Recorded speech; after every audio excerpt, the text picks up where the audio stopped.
the crazy thing about our space now though is it can get disrespectful, Yes. and it's almost like the more disrespectful, the bigger the headline, Yes. and we're in a world of clicks, we're in a world of fame.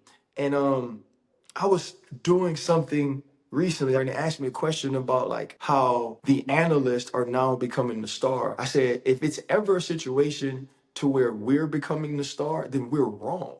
Yeah. Right? If the Yeah. focus is on us, we got to find a way to put it back on the game, to put it back on the players, back on the dudes that are doing it. Because the only time they start caring about us is when we get out of pocket. Yeah. I figure it's probably hard on TV though.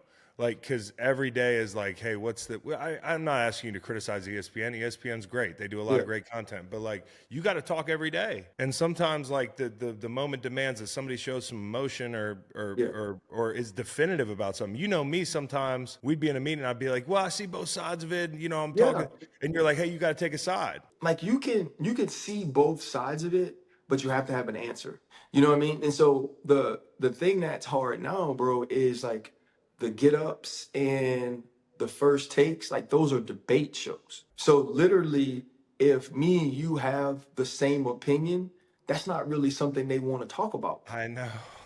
I know. You know what I mean? Because you're gonna say whatever you say, and then I'm gonna go, shoot, Chris, I agree with you, and I'm basically going to say the same thing just in Right. my voice. Right. Right? That Right. that doesn't allow a rebuttal. That doesn't allow a conversation back and Yeah. forth, which doesn't necessarily allow fun.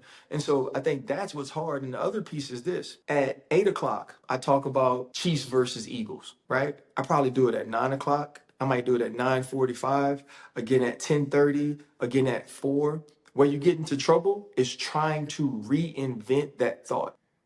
Yes. You know what I'm saying? It's like, okay, I said it like this morning, so now I got to say this. And you end up saying some things you don't really mean, you don't Yes. really intend, and you say it in a way you don't. And that's the one they clip from the day.